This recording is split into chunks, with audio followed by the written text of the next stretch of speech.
Putnam, we have here an accusation by Mr. Corey against your husband. He states that you coldly prompted your daughter to cry witchery upon George Jacobs that is now in jail. It is a lie. Lady Putnam states your charge is a lie. What say you to that?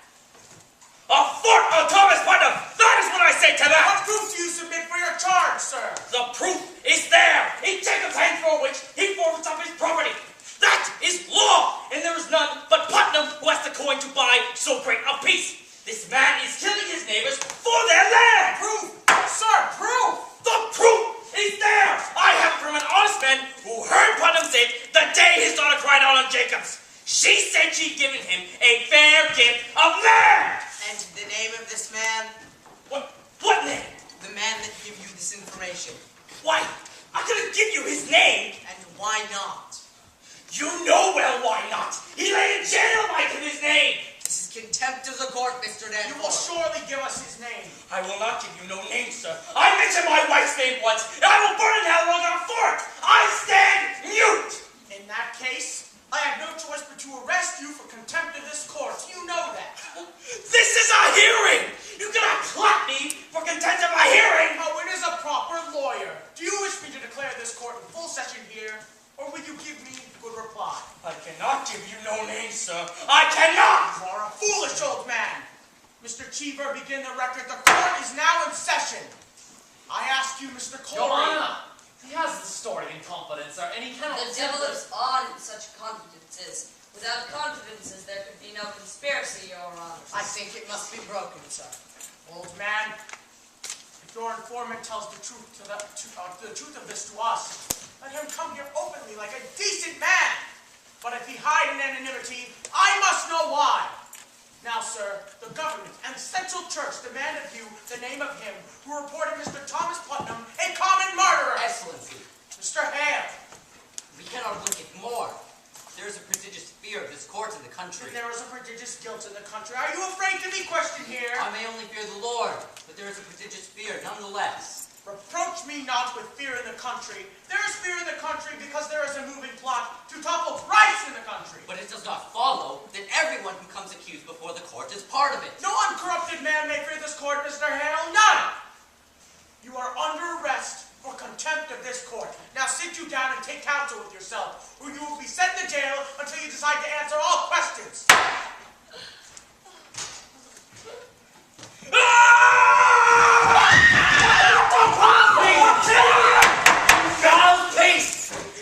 Say nothing more, John. She's only fooling you. He means to hang us all! This is the court of law, mister. I'll have no effrontery here! Forgive us of all his old age. These Charles will prove it. Now we will. You cannot weep, Mary. Remember the angel. What he said to the boy. Hold on to it. There is your rock.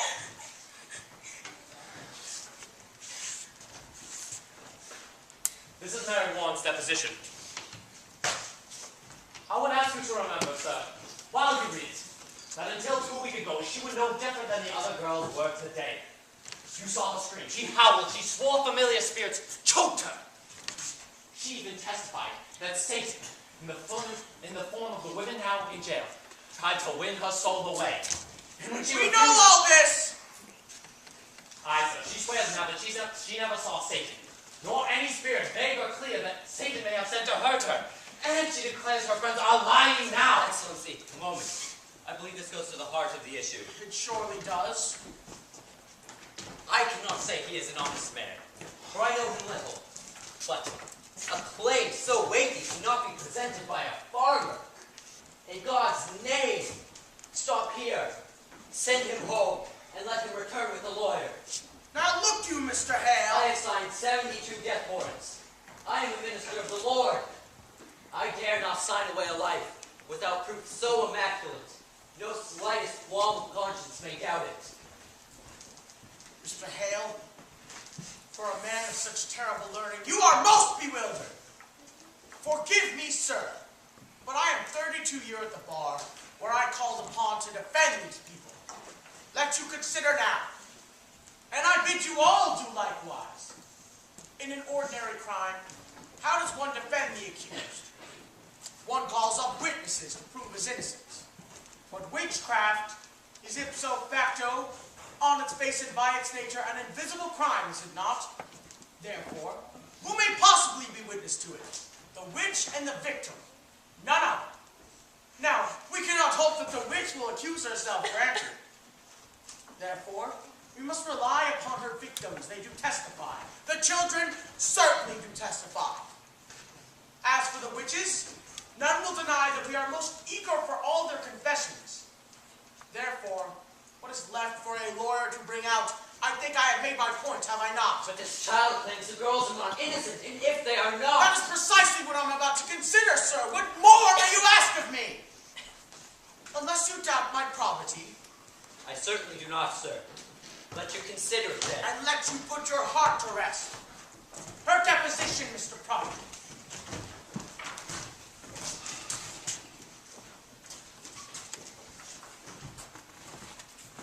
I should like to question... Mr. Paris, I bid you be silent!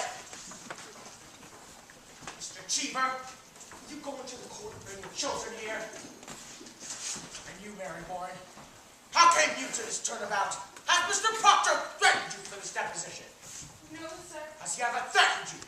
No, sir. Has he threatened you? No, sir. And you tell me that you sat in my court, callously lying, when you knew people would hang by your evidence. Answer me! I did, sir. How were you instructed in your life? Do you not know that God damns all liars? Or is it now that you lie? No, sir. I am with God now. You are with God now. Aye, sir. I tell you this. You are either lying in the court or you are lying here. And in either case, you have committed perjury and will go to jail for it. You cannot lightly say you lied, Mary. Do you know that? I do not lie no more, sir. I am with God. I am with God. Ruth Cloak will not be with them. Nor are the other children. These will be sufficient. Sit you down, children.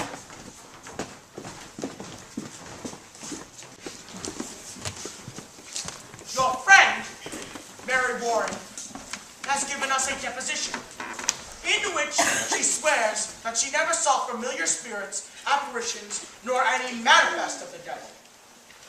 She claims as well that none of you have seen these things either. Now then, children, this is a court of law, the law based upon the Bible, and the Bible, writ by Almighty God, forbid the practice of witchcraft, and describe death as the penalty thereof. But likewise, children, the law and Bible damn all bearers of false witness.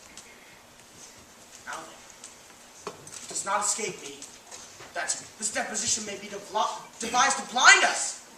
It may as well be that Mary Warren has been conquered by Satan, who sends her here to distract our sacred purpose. If so, her neck will break for it.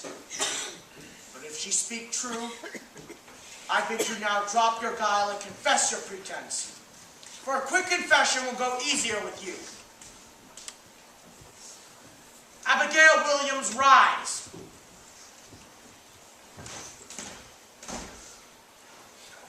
Is there any truth to this? No, sir. Children, a very auger bit will now be turned into your souls unless your honesty is proved. Will either of you change your positions now, or do you force me to hard question? I am not to change, sir. She lies. You would still go on this? Aye, sir. A pocket were discovered in Mr. Proctor's house, stabbed by a needle. Mary Warren claims that you sat beside her while she made it, and that you saw her make it, and witnessed how she herself stuck a needle into it for safekeeping. What say you to that? It is a lie, sir. You worked for Mr. Proctor. Did you ever see puppets in that house? Goody Proctor always kept puppets. Your Honor, my wife never kept no puppets. Mary Warren swears it were her puppet. Your Excellency, Mr. Cheever. I go to talk to Goody Proctor in that house. She said she never kept no puppets. But she said she did keep puppets when she were a girl. She has not been a girl these 15 years, Your Honor. But a puppets will keep 15 years, will it not? It will keep it if it is kept. For Mary Warren swears she never saw any puppets in my house. Nor anyone else either. Why could there be no puppets in where no one ever saw them? There might also be a dragon with 5 legs in my house, but no one has ever seen it. We are here, Your Honor, precisely to discover what no one has ever seen. Your Honor, what profit this girl to turn herself about? What may Mary Warren gain but hard questioning and worse? You are charging Abigail Williams with a marvelous cool plot to murder. Do you know that? I do, sir. I believe she means to murder. This child would murder your wife. It is not a child. Now hear me, sir. In the sight of this congregation, she were twice this year put out of meeting for laughter during prayer. What's this? Laughter. During... Excellency, she were under Tituba's power at the time, but she is solemn now. Aye, now she's solemn and goes to hang Quiet, people! man! Surely it had no bearing on the question, sir. He charges contemplation of murder. Aye. Continue, Mr. Proctor. Mary, tell the governor how you have danced. Excellency, since I came to sound, this man is blackening my name. In a moment, sir! What is this dancing? Mr. Proctor? Abigail leads two girls to the woods, and they have danced there, naked. Your Honor, this is... Mr. Paris discovers them himself, in the dead of night. There's the child, she is. Mr. I Paris! can only say, sir, that I never saw any of them naked. But you discovered them dancing in the woods. Excellency, when I first arrived from Beverly, Mr. Paris told me that... Do you deny it, Mr. I Paris? do not, sir, but I never saw any of them naked. But she have danced. Aye, sir. Excellency, will you permit me? Pray, proceed. Mary Warren, you say you never saw no spirits, were never threatened nor afflicted by any manifest of the devil or the devil's agent. No, sir. And yet, when people accused of witchery confronted you in court, you would faint, saying their spirits came out of their bodies and choked you. Pretend. I cannot hear you. Pretend, sir. But you did turn cold, did you not? I myself picked you up many times and your skin were icy. Mr. Danforth... I saw that many times. She only pretended to faint. There are marvelous pretenders. Then can't you pretend to faint now? Now, Why not? There are no attacking spirits here, for none in this room have been accused of witchcraft. So, let you turn yourself cold now. Let you pretend you are being attacked now. Let you faint. Faint. Faint? I faint. Prove to us how you pretended in this court so many times. I cannot faint now, sir. can you not pretend it? I have no sense of it now. Why? What is lacking now? Tell, sir, Could it be that here we have no afflicting spirit loose, but in the court there were some? I never saw no spirit. Then see no spirits now, and prove to us that you can faint by your own will as you claim. I cannot do it. Then you will confess it were attacking spirits that made you faint. No, sir, Your Excellency, this is a trick to blind the court. It is not a trick. I used to faint because I thought I saw... Oh, she saw But spirits! I did not, Your Honor. How could you think you saw spirits unless you saw them? And that's how I hear the other girls than you, Your Honor. You seem to believe in that. We're only scores in the beginning. But then the whole world cried spirits. Spirits, and I promise you, Mr. Danforth, I only thought I saw them, but I did not. Your Honor, surely not taken by this simple lie. Abigail, I bid you now search your heart and tell me this. Is it possible, child, the spirits you have seen are illusion only? Why, this is a base question, sir. Child, I would have you consider I it. have heard, Mr. Danforth. I have seen my blood running out. I have been near to murdered every day for doing my duty, pointing out the devil's people. And this is my reward? To be mistrusted, denied, and questioned? Child, I do not mistrust Let you. you beware, Mr.